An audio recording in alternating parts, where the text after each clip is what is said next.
Bismillahirrahmanirrahim. Assalamualaikum warahmatullahi wabarakatuh. Perkenalkan, nama saya Dia Febriana dengan stambuk F1C118090. Pada hari ini saya akan menjelaskan mengenai Rhizopus oligosporus pada pembuatan produk tempe untuk memenuhi tugas semester mikrobiologi umum. Baik, next. Ciri-ciri dari Rhizopus oligosporus yang pertama, terdiri dari benang-benang hifa yang bercabang dan berjalin membentuk miselium. Kedua, hifa tak bersekat atau bersifat senositik. Ketiga, septa atau sekat antar benang hifa biasanya hanya ditemukan pada saat sel reproduksi tersebut terbentuk. Keempat, dinding selnya tersusun dari kitin. Kelima, koloni berwarna putih berangsur-angsur menjadi abu-abu. Keenam, stolon halus atau sedikit kasar dan tidak berwarna sehingga kuning kecoklatan. Selanjutnya, sporangiofora pada zamur Rhizopus tumbuh dari stolon dan mengarah ke udara, baik tunggal atau dalam berkelompok, biasanya hingga 5 sporangiofora. Selanjutnya, rhizoid pada jamur Rhizopus tumbuh secara berlawanan dan terletak pada posisi yang sama dengan posisi sporangiofora. Selanjutnya, sporangia biasanya memiliki warna coklat gelap sampai hitam apabila sudah masak.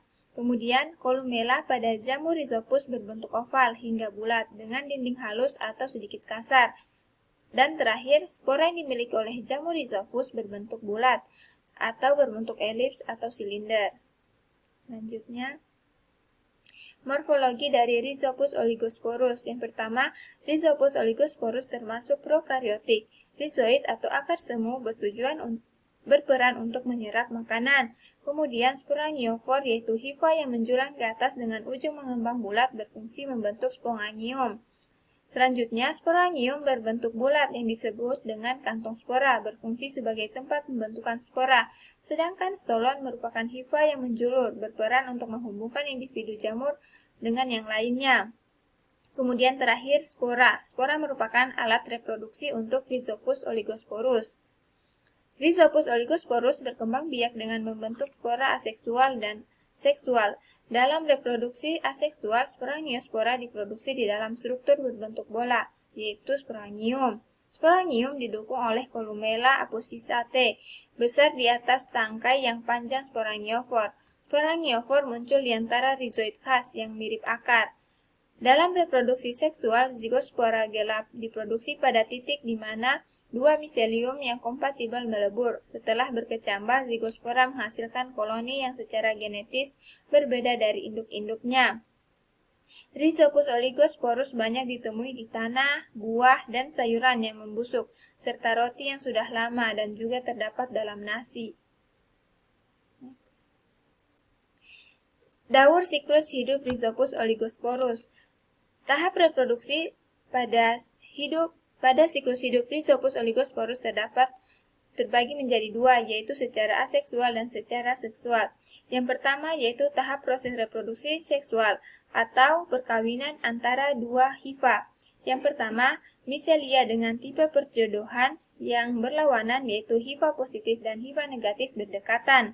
Hifa positif dan hifa negatif membentuk cabang hifa atau perluasan hifa yang disebut gametangia.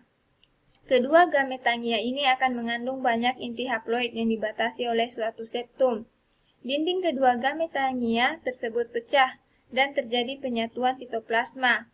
Inti haploid hifa positif dan hifa negatif bergabung membentuk zigosporangium atau 2N yang dikaryotik. Sel ini membentuk satu lapisan berdinding kasar dan tebal yang dapat menahan kondisi kering dan lingkungan yang tidak menguntungkan lainnya selama beberapa bulan. Ketika kondisi menjadi lebih baik, karyogami terjadi. Nukleus yang berpasangan tersebut menyatu dan secara cepat diikuti dengan pembelahan meiosis. Lalu, zigospora akan mengakhiri dormansinya dan akan berkecambah sebagai suatu sporangium pendek yang menyebarkan spora haploid yang secara genetik beraneka ragam. Lalu spora itu akan berkecambah dan tumbuh menjadi miselia baru.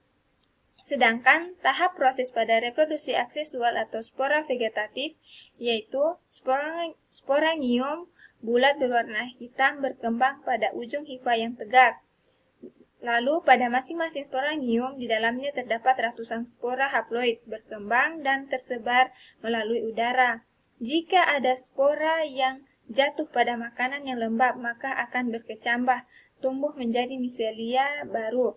Apabila kondisi di lingkungan sekitar semakin memburuk, seperti misalnya makanan yang sudah habis dan ada kehadiran miselia dari tipe perjodohan yang berlawanan, maka spesies Rhizopus akan bereproduksi secara seksual.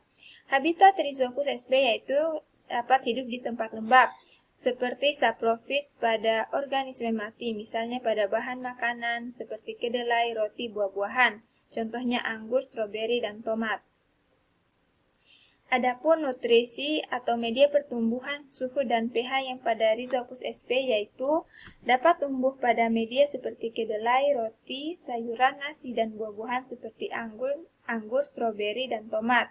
Rhizopus oligosporus dapat tumbuh optimum pada suhu 30-35 derajat Celcius dengan suhu minimum 12 derajat Celcius dan suhu maksimum 42 derajat Celcius dengan pH 3,8 sampai 6. Kemudian dalam pertumbuhan bakteri membutuhkan karbohidrat, protein, air, dan lemak. Adapun metode isolasi mikroba Rhizopus oligosporus yang pertama yaitu menebar ragi pada medium PDA secara aseptis, kemudian diinkubasi selama 5x24 jam.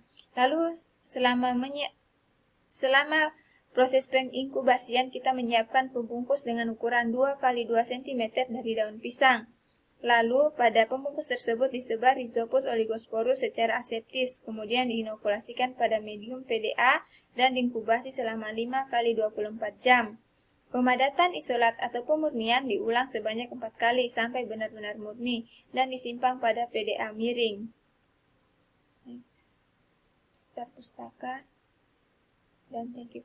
Baik, itulah penjelasan saya mengenai materi Rhizopus oligosporus pada pembuatan tempe. Mohon maaf apabila ada kata-kata yang salah, saya ucapkan terima kasih. Wabillahi taufiq wal hidayah. Wassalamualaikum warahmatullahi wabarakatuh.